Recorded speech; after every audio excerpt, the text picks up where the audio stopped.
দেবো কি বলো তো, সামান্য একটু মিষ্টি। ঠিক আছে, মিষ্টি না দিলে এঁচোড়ের তরকারি ভালো লাগবে না।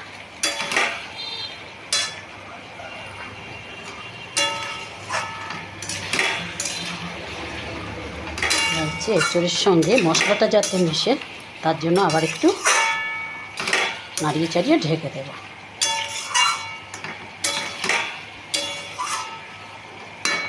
তরকারির টেস্ট কষানোর উপরেই তো, জানোই তো, তাই না?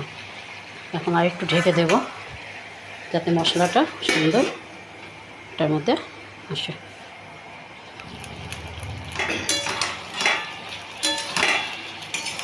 কষানো হয়নি ঠিক এখন করবো, তারপর জল দেবো।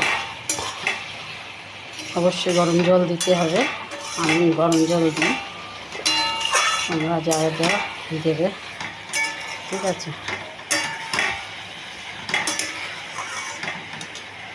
আর দেবো তোমার এখন এলাচটা, লবঙ্গ আর দারচিনি, এটাকে একটু সামান্য গরম করে নিয়েছি।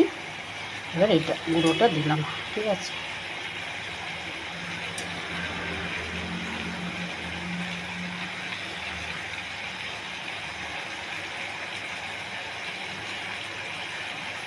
আর গরম মশলাটা আমি দিয়ে দিলাম এখনই। গরম মশলা দিয়েও কষবো, তারপরে গরম জলও দিয়ে ফুটতে আবার একটু কমিয়ে দেবো। তারপর হচ্ছে আমার ঘি দিয়ে নামিয়ে ফেলবো। বেশি তো আমি ঝোল দেবো না, বেশিক্ষণ আর লাগবেও না। আলু সেদ্ধ হয়ে গেছে দেখো। এঁচোড়টাকে তো একটু হালকা ভাপ দিয়ে নিয়েছি, হালকা ভাপ দিয়ে নিয়ে একটু ভেজে নিয়েছি। আলুটাকে ভাপ দিইনি, আলুটাকে এমনি জাস্ট ভিজিয়ে রেখেছিলাম অনেকক্ষণ, কারণ সবজি সবই তো সারের আজকাল, তার জন্য তোমার একটুখানি ভিজিয়ে রাখলেই ভালো সবজি কেটে সেটে। এবার একটু কাঁচা লঙ্কা তো দেবই, জানোই, এটা হচ্ছে আমার কারণেই আমি দিই, কারণ আমার ভালো লাগে কাঁচা লঙ্কা একটু ঝালটা, আমি ঝাল হয়েছে তাও একটুখানি দিলাম। এবার জলটা দিয়ে দেবো, গরম জল।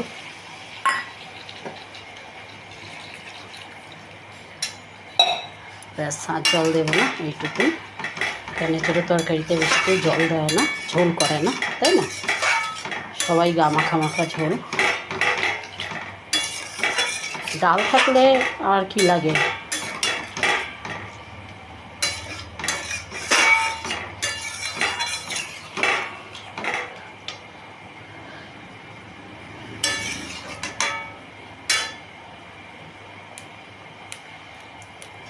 ঝোলটা ফুটে উঠলে তোমার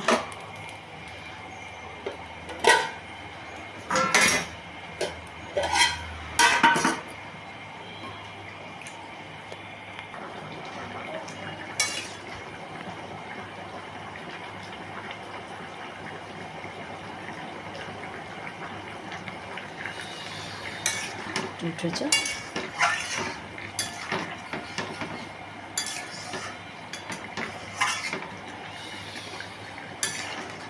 একটুখানি কমিয়ে দেবো, তারপর হচ্ছে ঘি, গরম মশলা তো আগে দিলাম, ঘিটা দিয়ে নামিয়ে ফেলবো।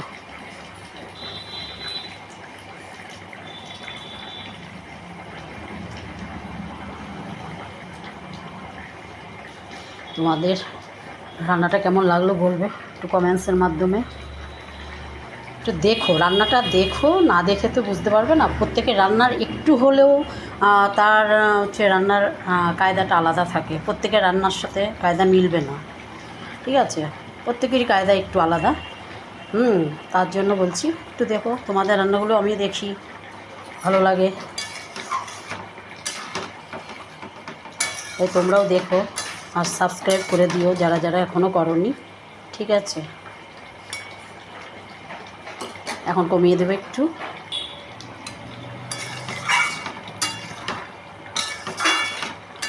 এই ঝোলটা রাখবো। ঠিক আছে, এর থেকে বেশি টেনে গেলে ঝোলটা আলু টেনে নেবে আবার একটু ঠান্ডা হলে, তাই না? এর জন্য ঝোলটা এই অবস্থায় নামাবো। তোমাদের কেমন লাগলো বলো। আর ঘি দেবো, আমাদের বাড়ির তৈরির ঘি দেখো, হচ্ছে ঘিটা দেব, ঠিক আছে। ঘি দিলে আরও সেন্ট হয় এঁচোড়ের। ঘি গরম মশলা মানেই হচ্ছে এঁচোড়ের হচ্ছে নিরামিষ এঁচোড়ের হচ্ছে মাস্ট। আর এমনি দিনে তো এঁচোড় চিংড়ি ওটা করলেও গরম মশলা ঘি দুটোই লাগে, কিন্তু নিরামিষেও ঘি গরম মশলা দিলে আরও বেশ লাগে, তাই না?